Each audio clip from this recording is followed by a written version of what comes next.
Topic जो solid state में जो शुरू करने चल रहे हैं वो है निविड संकलित संरचना, क्लोज पैक्ड स्ट्रक्चर। ठीक है, तो देखिए निविड संकलित संरचना को पहले समझते हैं। किसी भी क्रिस्टल के निविड संकलित संरचना की जो व्याख्या है वो क्रिस्टल में जो भी घटक कण है, चाहे वो परमाणु है, चाहे वाणु है, चाहे आयन है, उनको ठोस गोला मानकर की जाती है। ये माना जाता है कि वो एक ठोस गोले की तरह है ना, वो जो भी आपके परमाणु अणु है एक ठोस गोले की तरह है। जब ये ठोस गोले किसी उपलब्ध स्थान में अत्यधिक संख्या में उपस्थित होते हैं तो क्रिस्टल का घनत्व अधिक होता है, इसे ही ठोस की निविड संकलित संरचना कहा जाता है। तो ये तो हमारी परिभाषा हुई कि किसी भी क्रिस्टल के निविड संकलित संरचना की व्याख्या क्रिस्टल में उपस्थित घटक कणों को ठोस गोला मानकर की जाती है। जब ये ठोस गोले को उपलब्ध स्थान में अत्यधिक संख्या में उपस्थित होते हैं तो क्रिस्टल का घनत्व अधिक होता है और इसे ही ठोस की निविड संकलित संरचना कहा जाता है। जैसे एक कमरा जिस क्लास में आप बैठे हो, इसका एक निश्चित आयतन है, एक उपलब्ध स्थान हो गया, आप सब हो गए घटक कण। ठीक, तो अब आप घटक कण हो, अगर आप पास पास पास पास बैठोगे तो ज्यादा संख्या में बैठोगे, है ना। क्लोजली पैक्ड रहोगे, एकदम पास पास बैठे हो तो क्लोजली पैक्ड हो, ज्यादा संख्या में बैठोगे। ज्यादा संख्या में बैठोगे मास ज्यादा होगा, मास ज्यादा होगा तो डेंसिटी ज्यादा होगा, यानी घनत्व तभी ज्यादा होगा जब यहाँ आपकी संख्या ज्यादा हो, और जब ज्यादा संख्या होगी तो आप बहुत पास पास बैठोगे यानी क्लोजली पैक्ड होगे। लेकिन अगर आज इसका घनत्व कम होता, मतलब तुम्हारी संख्या कम होती, तब तुम दूर दूर बैठते, तो ये क्लोजली पैक्ड स्ट्रक्चर ना होता। क्लोजली पैक्ड का मतलब जहां घटक कण एकदम पास पास सटे हुए हो जाए। अब इतनी मेरी बात सबको समझ में आई होगी। अब ये जो निविड संकलित संरचना है वो अलग अलग प्रकार की कैसे है, उनके बारे में हम पढ़ते हैं। सबसे पहला है एक विमीय निविड संकुलित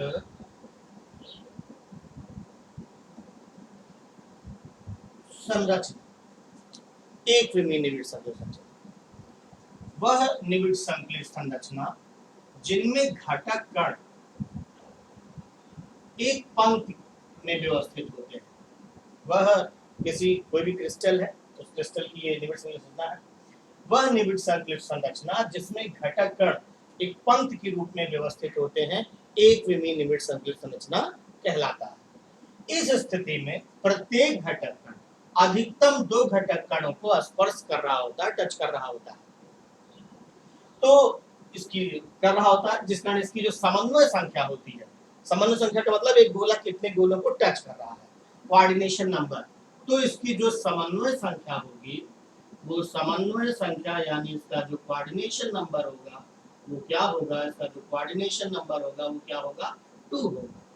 तो one dimensional close packing structure. तो one dimensional close packing structure में क्या होता है कि जो कॉन्स्टिट्यूएंट पार्टिकल्स होते हैं, जो आपके जो घटक कण हैं, वो एक रो में अरेंज होते हैं। जैसे आप यहाँ रो में देख रहे हो, वन डायमेंशन, चाहे एक्स एक्सिस, चाहे वाई एक्सिस या जेड एक्सिस। तो ये आपका एक विमीय का कोऑर्डिनेशन नंबर 2। क्लियर। अब देखो दूसरा है द्विविमीय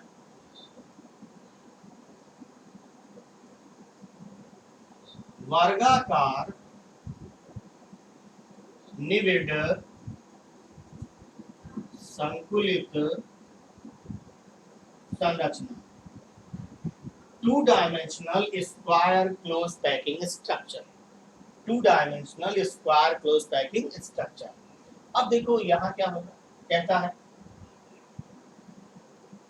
ये हमारा एक विमीय निविड संकलित संरचना की एक परत हो गई। ठीक, कहता है कि एक विमीय निविड संकलित संरचना की एक परत के ऊपर जब दूसरी परत के गोलों को ठीक उनके ऊपर रखा जाए, आप कहेंगे कि वह निविड संकलित संरचना जिसमें एक विमीय निविड संकलित संरचना की एक परत के ऊपर दूसरी परत के गोलों को ठीक उनके ऊपर रखा जाए। अब ये मैं ठीक इनके ऊपर रखा जाए, अब ये लो सबको एक ऊपर रखा जाए, तो इस स्थिति में प्रत्येक ठोस गोला 4 अन्य गोलों को स्पर्श कर रहा होता है। आप देखो ये गोला कितने को स्पर्श कर रहा है, 1 2 3 4 स्पर्श करना होता है, जिनके केंद्रों को मिलाने पर एक वर्ग प्राप्त होता है। और इसी कारण से द्विविमीय वर्गाकार निविड़ संकुलित संरचना। द्विविमीय क्यों कहा गया, क्योंकि दो ही डायमेंशन में आप देख रहे हो, एक्स एक्सिस और ये वाई एक्सिस क्लियर हो गया होगा। तो अब देखो कि वह क्लोज पैक स्ट्रक्चर जिसमें one dimensional close packing structure की ये लेयर है और उसके ऊपर सेकंड जो लेयर जो फॉर्म की जाए उसमें जो कांस्टेंट पार्टिकल को क्या किया जाए, ठीक उनके ऊपर रखा जाए। तो इस तरीके से जब आप उनको रखते चले जाते हो तो वो कुछ इस तरह का अरेंजमेंट हो जाता है कि हर एक स्फीयर जो है वो 4 स्फीयर को टच कर रहा होता है, जिनके सेंटर को मिलाने पर एक स्क्वायर जो है वो फॉर्म होता है और इसलिए इसको बोला जाता है two dimensional square close packing structure. Clear हुआ। अब यहाँ इसका जो कोऑर्डिनेशन नंबर आएगा, जो समन्वय संख्या आएगी वो क्या आएगी, 4 आ जाएगी। ये हो गया इसका कोऑर्डिनेशन नंबर। आगे बढ़ते हैं। अब हम लोग पढ़ेंगे त्रिविमीय खटकोणीय निविड़ संकुलित संरचना। सॉरी अभी तो इसी का बाकी है। अब पढ़ेंगे त्रिविमीय वर्गाकार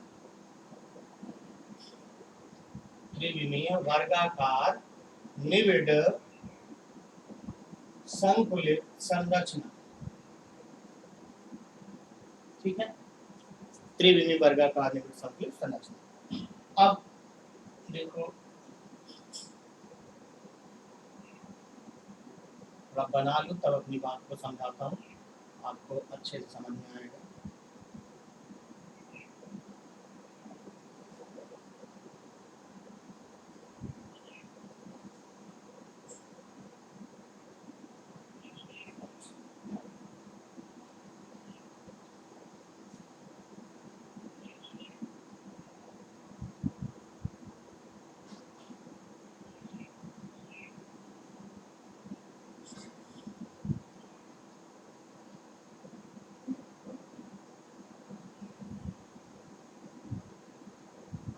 थोड़ा देखो ऐसे जैसे 3D में दिख रहा है। अब भाई उस तरह तो उतना नहीं बन सकता है, लेकिन कुछ आपको इमेजिन हो रहा है। तो अब देखो जैसे अंडे का कैरेट देखा होगा, तो जो अंडे का कैरेट है वो 2 डायमेंशनल है ना, ये एक्स एक्सिस और वाई एक्सिस। तो अंडे का जो कैरेट है आपका द्विविमीय वर्गाकार निविड़ संकुलित संरचना।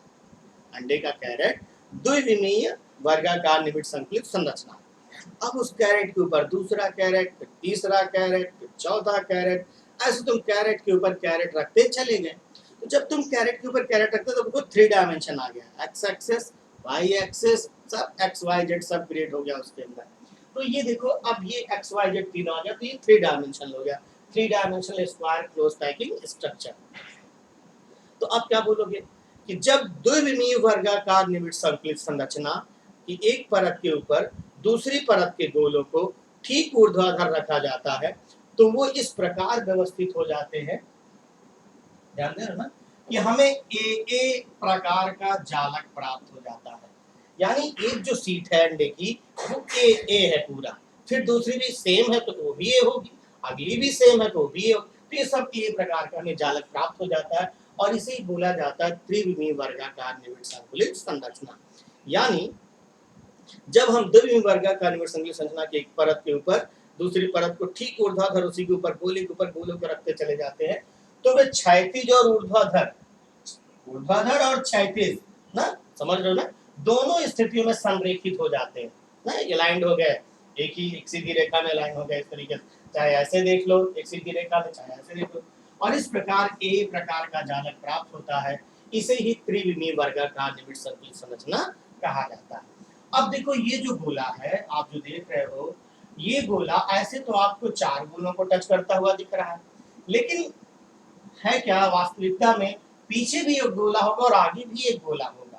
तो इस तरीके से ये गोला कुल 6 गोलों को टच कर रहा होगा, है ना, 4 को तो ऐसे कर रहा है पीछे और एक आगे टच कर रहा है। तो त्रिविमीय यानी कि जो त्रिविमीय वर्गाकार संरचना है वहां पर जो कोऑर्डिनेशन नंबर होगा वो क्या होगा, 6 होगा। यहाँ तक सबको समझ में आया होगा। ये हो गया आपका त्रिविमीय वर्गाकार निबिड़ संकुलित संरचना। अब इसके बाद अब हम आगे बढ़ते हैं।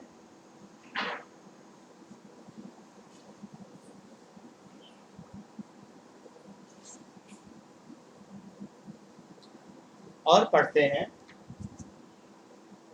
द्विविमीय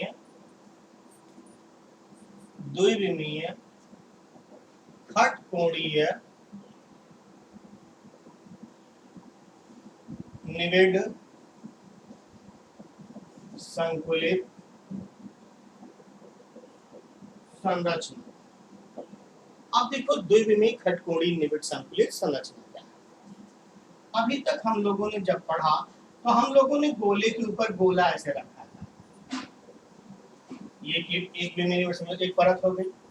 अब हम ये ऑर्नामेंट जो देख रहे हो ना, ये डिप्रेशन जो देख रहे हो, अब इनमें रखेंगे, डिप्रेशन में रखेंगे, ऑर्नामेंट में रखेंगे, ठीक।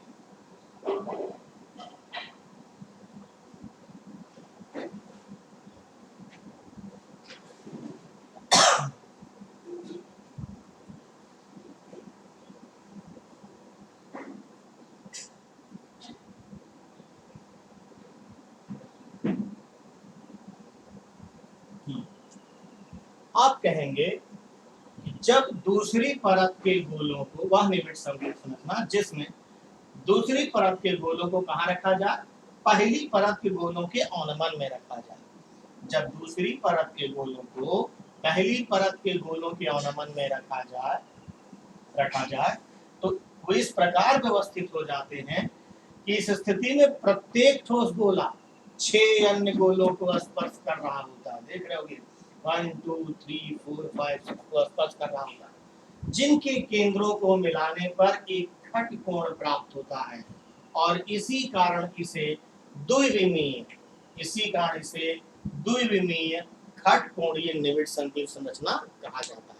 क्या बोलोगे कि जब दूसरी परत के जो सेकंड लेयर के जो स्फीयर है उनको फर्स्ट लेयर के डिप्रेशंस में रखा जाए तो इस तरीके से अरेंज हो जाते हैं कि हर एक स्फीयर 6 स्फीयर को टच कर रहा होता है, और जिनके सेंटर को जब आप मिलाते हैं, जोड़ते हैं, अटैच करते हैं इनको आपस में, तो क्या होता है कि हर एक स्फीयर 6 स्फीयर को टच कर रहा होता है, और इस तरह से आप देखो हेक्सागोन फॉर्म हो रहा है, इसलिए इसको 2 dimensional hexagonal close packing structure बोला जाता है।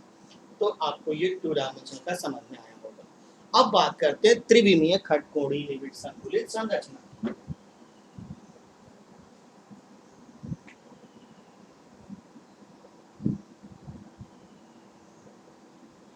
राइट। अब देखो जो त्रिविमीय खटकोणीय निबिड़ संकुलित संरचना है, इसे हम 2 प्रकार से व्यवस्थित कर सकते हैं।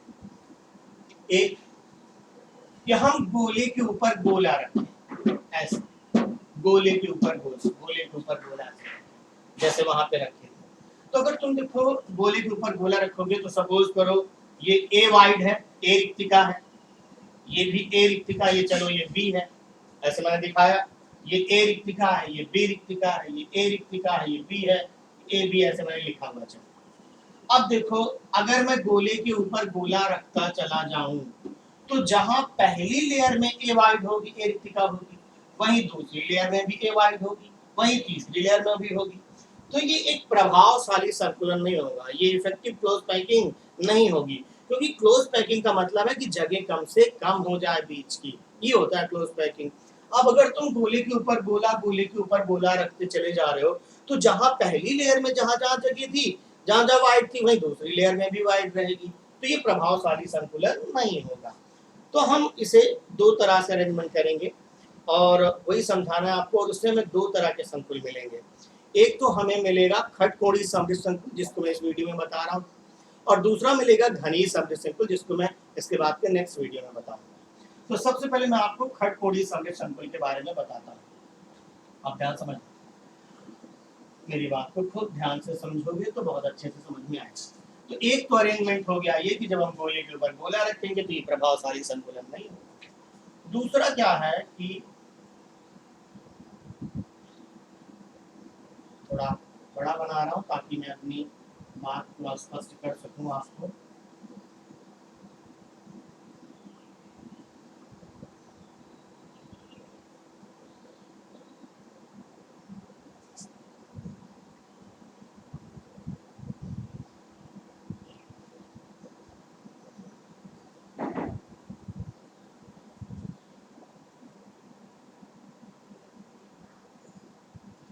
ठीक है। अब देखो मैं यहाँ ए लिख रहा हूँ, यहाँ ए, यहाँ ए, यहाँ पर ए, ठीक है। यहाँ पर ऐसे बी लिख रहा हूँ, बी लिख रहा हूँ, बी, ऐसे बी लिख रहा हूँ, फिर ऐसे यहाँ ए लिख रहा हूँ, ए, ए, ए, यहाँ पे ऐसे ए लिख रहा हूँ, यहाँ पे बी, बी, बी और बी। अब देखो अगर मैं उस दूसरी परत के गोले को ए रिक्तिका पर रखता हूँ, इमेजिन करना थोड़ा, ये डॉटेड से दिखा रहा हूँ। अगर मैं इसे ए रिक्तिका पर रखता हूँ, ए वाइड पर रखता हूँ, जो इंटरस्टिशियल वाइड है, तो देखो बी रिक्तिकाएं बच जा रही हैं, रिमेन छूट जा रही हैं यहाँ पे ना। ए पर रख रहे हो तो बी बच गई है ना, हमने ए पर रखा, बी शेष रह गई, बच गई यहाँ पे, रिमेन हो गई। अगर मैं इसको बी पर रखता हूँ, चलो यहाँ दिखाता हूँ तुमको, ये बी पर रख दिया, लो ये तो बी पे रख दिया है ना, ये तुम्हारा बी है, यहाँ पे बी पे रख दिया, ये भी बी है, लो थोड़ा ऊपर नीचे हो गया है। अब ऐसे देखो बी पे रख दिया, तो अब जब बी पे रखे तो ए बच गया कि नहीं। तो अगर हम इन्हें ए रिक्तिकाओं पर रखेंगे तो बी रिक्तिकाएं शेष रह जाएंगी, और अगर इन्हें हम बी रिक्तिकाओं पर रखेंगे तो ए रिक्तिकाएं शेष रह जाएंगी। तो चलो किसी एक पे रखते हैं, हम लोग चलो ए पर रख देते हैं, ठीक है। तो देखो जब ए पर रखेंगे, थोड़ा यहाँ पे इसको मैं आ रहा हूँ समझाने के लिए, अब तो बात मेरी समझ ही गए हो कि ये चीज कैसे हुई।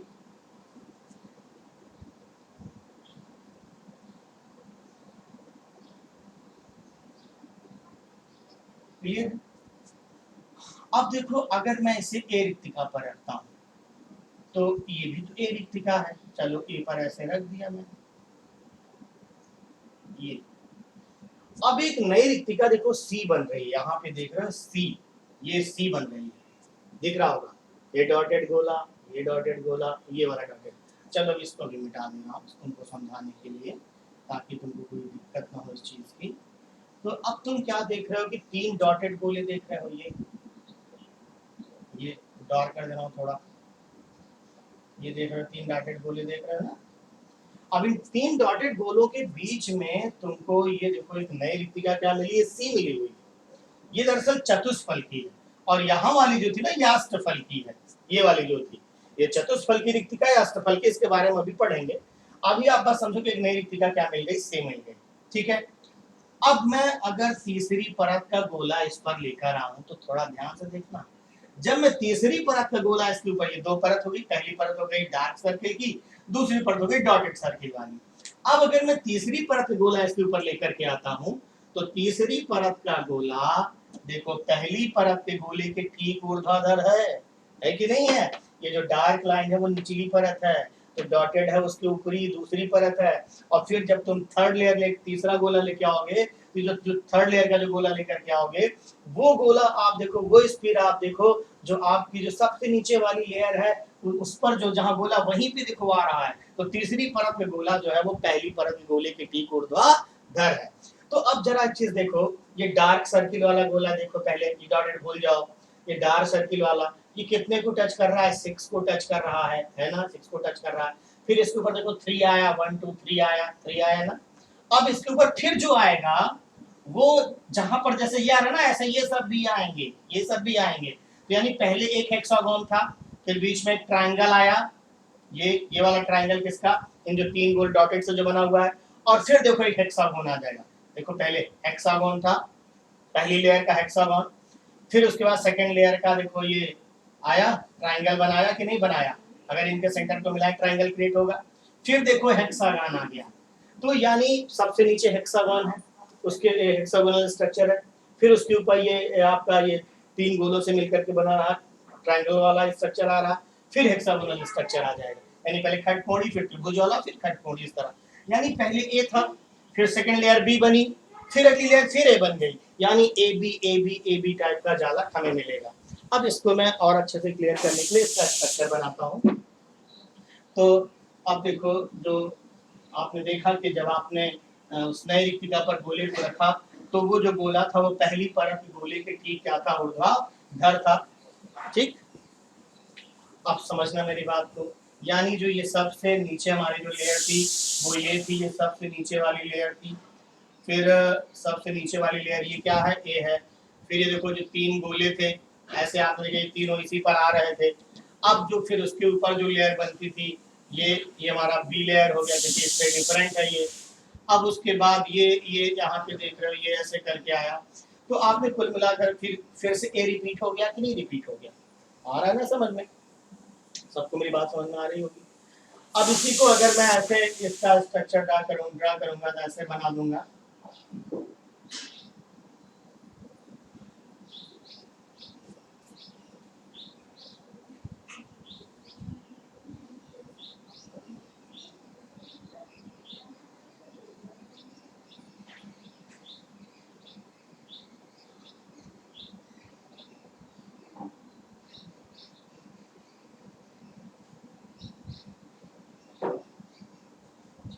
थोड़ा भैया आगे पीछे होगा, इतना समझना,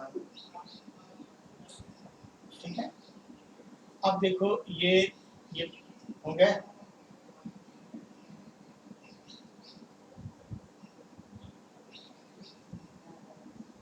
ये अब ये देखो पीछे ये ट्रायंगल वाला यानी 6 वो और ये ट्रायंगल वाला और फिर ये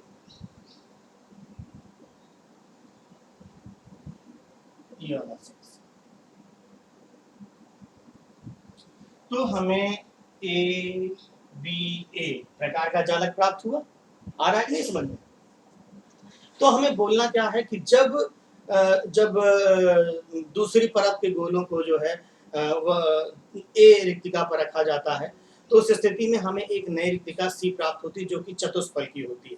अब जब तीसरी परत के गोलों को इन चतुष्फल की रिक्तिकों में रखा जाता है तो तीसरी परत के गोले पहली परत के गोलों के ठीक ऊर्ध्वाधर हो जाते हैं और इस प्रकार हमें खटकोणी समृद्ध संकुल प्राप्त होता है जो कि ए बी प्रकार का जालक है। किस प्रकार का जालक है? ए बी प्रकार का जालक है। समझ में आया? अब देखो यहाँ जो कोऑर्डिनेशन नंबर की बात की जाए, इसका जो कोऑर्डिनेशन नंबर है वो 12 है। कैसे कोऑर्डिनेशन नंबर 12 है? आप देख रहे होंगे कि ये वाला जो है ये यहाँ पे आप देख ही रहे हो कि ये जो गोला है ये गोला 6 गोलों को टच कर रहा है और ऊपर की इन 3 को टच कर रहा है। अब ऐसे ही यहाँ पर भी तो 3 ऐसे बने होंगे, नीचे भी तो ऐसे आएगा भाई ए बी प्रकार का जालक है तो ऐसे नीचे भी आएगा। तो अब ये वाला गोला जरा इसको देखो आप, ये 1 2 3 4 5 6 को ऐसे टच कर रहा है, फिर ऊपर ये 3 जो इनके ऊपर रखेगा इनको टच कर रहा है, 7 8 9 और फिर ये जो 3 नीचे है इनको भी टच कर रहा है तो 9 हो गया, फिर 10 11 10। तो इस तरीके से इसका जो कोऑर्डिनेशन नंबर आया वो क्या आया? 12 आया। यानी HCP के लिए हेक्सागोनल क्लोज पैकिंग के लिए जो कोऑर्डिनेशन नंबर आया 12 आया। तो आज के लिए अभी तक यहाँ ही। इसके बाद मैं घनी समृद्ध संकुल जो है वो अगले यूनिट में आपको समझा रहा हूँ।